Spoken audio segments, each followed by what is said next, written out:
ഞാനൊരു സ്ത്രീ വിഷയത്തിൽ പെട്ടുപോയതാണ് സാർ. വാട്ട്? ഒരു പാവപ്പെട്ട സ്ത്രീയെ സ്വന്തം ഭർത്താവിന്റെ കരാള ഹസ്തങ്ങളിൽ നിന്നും രക്ഷപ്പെടുത്താനുള്ള ശ്രമത്തിനിടയിൽ അവർ കാലുമാറിയത് കാരണം സമയനഷ്ടവും മാനനഷ്ടവും സംഭവിച്ച എനിക്ക് ഒരു ജോലി നഷ്ടം കൂടി വരുത്തരുത് സാർ. എനിക്ക് തന്റെ വാചകമൊന്നും കേൾക്കണ്ട. ജോയിൻ ചെയ്യാൻ വന്ന ദിവസം തന്നെ ഇതാണ് നിങ്ങളുടെ ആറ്റിറ്റ്യൂഡെങ്കിൽ നോ നോ നോ നോ, നിങ്ങളെപ്പോലെ ഒരാളെ ഇവിടെ ആവശ്യമില്ല. You can go. Sir please. പോണം മിസ്റ്റർ. സാർ പറഞ്ഞത് കേട്ടില്ലേ? മഹേന്ദ്രൻ കമ്പനിക്കുള്ള ഫാക്സ് മെസ്സേജ് അയച്ചോ? എനിക്ക് നാളത്തേക്ക് ബോംബെക്ക് ഒരു ടിക്കറ്റ് ബുക്ക് ചെയ്യണം. സാറിന്റെ മനസ്സ് മാറിയോ സാർ?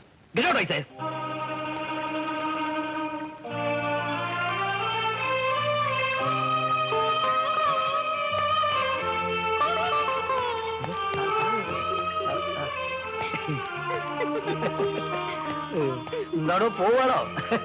അല്ല, പേരൊന്നും അറിയണ്ടേ? പുതുതായി ജോയിൻ ചെയ്യാൻ വരുമ്പം ഒരു കമ്മ്യൂണിക്കേഷൻ ഗ്യാപ്പ് ഉണ്ടാകാൻ പാടില്ലല്ലോ. പാവം, കണ്ടിട്ട് നല്ല ഫിഗർ ഇല്ലേ?